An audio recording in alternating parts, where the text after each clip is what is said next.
Hi hello ನಮಸ್ತೆ friends, welcome back my channel. ಎಲ್ಲರೂ ಹೇಗಿದ್ದೀರಾ? ಎಲ್ಲರೂ ಚೆನ್ನಾಗಿದ್ದೀರಾ ಅಂದ್ಕೊಂಡು ಇವತ್ತೊಂದು ಸ್ವೀಟ್ ಡಿಶ್ ಮಾಡೋಣ ಅಂತ ಬಂದಿದ್ದೀನಿ. ನೋಡ್ಬೋದು, ಇವಾಗ ನೋಡ್ತಾ ಇದ್ರೆ ಗೊತ್ತಾಗ್ತಾ ಇರ್ಬೋದು ನಿಮಗೆ, ಶಾವಿಗೆ ಪಾಯಸ ಇವತ್ತಿನ ಸ್ಪೆಷಲ್ ರೆಸಿಪಿ. ನಮ್ಮ ಮನೆಗೆ ಗೆಸ್ಟ್ ಬಂದಿದ್ದರು, ಅವಾಗ ನಾನು ಮಾಡಿರೋ ವಿಡಿಯೋನ ತೆಗೆದಿದ್ದೀನಿ. ಹೇಗೆ ಮಾಡೋದು ಅಂತ ಬೇಗ ನೋಡ್ಕೊಂಬಿಡೋಣ. ನಾನಿಲ್ಲಿ ಮನೇಲಿ ಮಾಡಿರೋವಂಥ ಶಾವಿಗೆ ತೊಗೊಂಡಿದ್ದೀನಿ.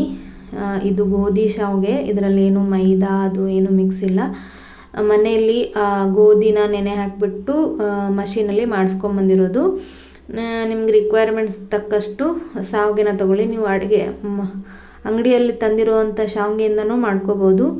ಇದರಲ್ಲಿ 2-3 ಟೇಬಲ್ ಸ್ಪೂನ್ ತುಪ್ಪನ ಹಾಕಿಬಿಟ್ಟು ಇದು ಚೆನ್ನಾಗಿ ಹುರ್ಕೋಬೇಕು. ಹುರ್ಕೊಳ್ಳೋದು ಪ್ರೊಸೆಸ್ಸು ತುಂಬ ಇಂಪಾರ್ಟೆಂಟು ಶಾವಿಗೆ ಪಾಯಸದಲ್ಲಿ. ಎಲ್ಲರೂ ಒಬ್ಬೊಬ್ಬರು ಮನೆಯಲ್ಲಿ ಮಾಡಿರೋ ಶಾವಿಗೆ ಎಲ್ಲ ಪಿಚ ಅನ್ನತ್ತೆ, ಉದುರಾಗಲ್ಲ ಅಂತಾರೆ. ನಾನು ಮನೆಯಲ್ಲಿ ಮಾಡಿರೋ ಅಂಥ ಶಾವಿಗೆನೇ ಇಲ್ಲಿ ಉದುರಾಗಿ ಮಾಡಿ ನಿಮಗೆ ತೋರಿಸ್ತೀನಿ. ನೋಡ್ಬೋದು, ಇವು ಸಣ್ಣ ಉರಿಯಲ್ಲಿ ಚೆನ್ನಾಗಿ ಫ್ರೈ ಮಾಡಬೇಕು ಎಣ್ಣೆಯಲ್ಲಿ. ಅದು ಫ್ರೈ ಆಗ್ತಿದ್ದಂಗೆ ಈ ಕಡೆ 1.5 ಗ್ಲಾಸ್ನಷ್ಟು ನೀರನ್ನು ನಾನಿಲ್ಲಿ ಬಿಸಿ ಮಾಡೋಕ್ಕೆ ಇಟ್ಕೊತಾ ಇದ್ದೀನಿ. ನೀವು ಶಾವಿಗೆ ಎಷ್ಟು ನೀರು ಹಿಡಿಯುತ್ತೆ ನೋಡಿಕೊಂಡು ನೀರು ತೊಗೋಬೇಕಾಗುತ್ತೆ. ಅಂಗಡಿಯಿಂದ ತಂದಿರೋ ಶಾವಿಗೆ ಆದರೆ ಅಷ್ಟೊಂದು ನೀರು ಹಿಡಿಯಲ್ಲ, ಯಾಕಂದರೆ ಅದು ತುಂಬ ಸಣ್ಣಗಿರುತ್ತಲ್ಲ, ಅದು ನೀರು ಜಾಸ್ತಿ ಹಿಡಿಯಲ್ಲ. 1 ಗ್ಲಾಸ್ ಸಾಕು ಅನಿಸುತ್ತೆ. ನೋಡ್ಬೋದು ಇಲ್ಲಿ ಎಷ್ಟು ಚೆನ್ನಾಗಿ ಗೋಲ್ಡನ್ ಕಲರ್ ಬರೋ ಥರ ಶಾವಿಗೆ ಹುರ್ಕೊಂಡಿದೆ.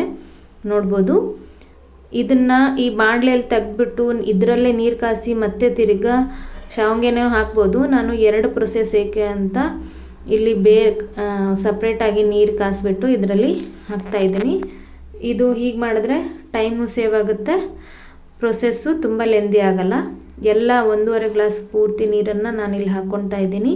ಈ 1.5 ಗ್ಲಾಸು ಶಾವಿಗೆ ಕರೆಕ್ಟಾಗಿ ಕುದಿಯೋಕ್ಕೆ ಸರಿ ಹೋಗುತ್ತೆ. ಇಲ್ಲಿ ಅದೇ ಗ್ಲಾಸಲ್ಲಿ 1 ಗ್ಲಾಸ್ ಹಾಲನ್ನು ನಾನಿಲ್ಲಿ ಹಾಕ್ತಾಯಿದ್ದೀನಿ.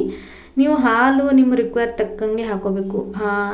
ಒಬ್ಬೊಬ್ಬರು ಹಾಲು ತಿಂತಾರೆ, ಒಬ್ಬರು ಹಾಲು ಜಾಸ್ತಿ ಇಷ್ಟಪಡಲ್ಲ. ಅದಕ್ಕೋಸ್ಕರ ನಾ ಇಲ್ಲಿ ಎಕ್ಸ್ಟ್ನಲ್ ನೀವು ಹಾಲು ಎಷ್ಟು ಬೇಕಾದರೂ ಹಾಕೋಬೋದು. ಇವಾಗ ಕುದಿಯೋವಾಗ 1 ಗ್ಲಾಸ್ ನೀರು ಹಾಕ್ಕೊತಾ ಇದ್ದೀನಿ. ಈ ಸ್ವಲ್ಪ ಕುದಿನಸ ಸ್ವಲ್ಪ ಕೇಸರಿನ ಆ್ಯಡ್ ಮಾಡ್ತಾಯಿದ್ದೀನಿ. ನೋಡ್ಬೋದು, ಇಲ್ಲಿ ಕುದಿ ಬರ್ತಾಯಿದೆ. ಇದಕ್ಕೆ ಚಿಟಿಕೆ ಉಪ್ಪು, ಸ್ವೀಟ್ಗೆ ಉಪ್ಪು ಯಾಕೆ ಅಂತಾರೆ ಒಬ್ಬೊಬ್ಬರು, ಬಟ್ ಶುಗರ್ ತುಂಬ ಮುಖಕ್ಕೆ ಹೊಡೆದಂಗೆ ಹತ್ತಲ್ಲ.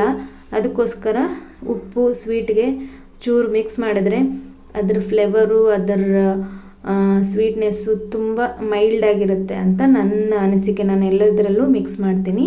ಇವಾಗ ನಿಮ್ಗೆ ಇಷ್ಟ ಆಗಿರೋ ಡ್ರೈ ಫ್ರೂಟ್ಸ್ನ ತೊಗೊಂಡು 2 ಟೇಬಲ್ ಸ್ಪೂನ್ ತುಪ್ಪದಲ್ಲಿ, ಇವಾಗ ನೋಡ್ಬೋದು ಸಕ್ಕರೆನೂ ಕರಗೋಗಿದೆ.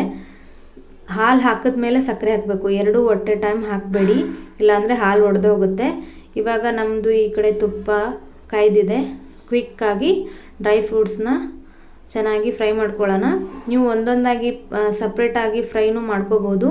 ಇಲ್ಲಿ ಚಿಕ್ಕ ತುಂಡು ಮಾಡಿದ್ದೀನಿ, ಅದಕ್ಕೋಸ್ಕರ ನಾನು ಎಲ್ಲನೂ ಒಟ್ಟಿಗೆ ಸೇರಿಸ್ಕೊಂಡು ಫ್ರೈ ಮಾಡಿದ್ದೀನಿ.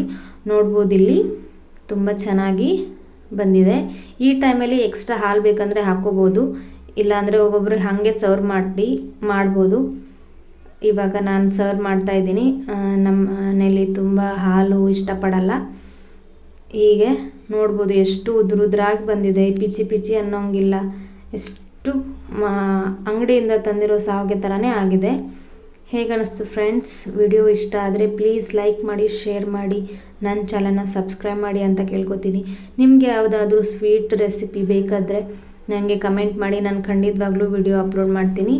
ಹೇಗನ್ನಿಸ್ತು ಫ್ರೆಂಡ್ಸ್? ನನ್ನ ಎಲ್ಲ ವಿಡಿಯೋ ಆಲ್ಮೋಸ್ಟ್ ನೋಡಿ ಲೈಕ್ ಮಾಡ್ತಿದ್ದಾರೆ. Thank you so much. ಈ ವಿಡಿಯೋ ನೋಡಿದ್ದಕ್ಕೂ ತುಂಬ ಧನ್ಯವಾದಗಳು ಸರ್.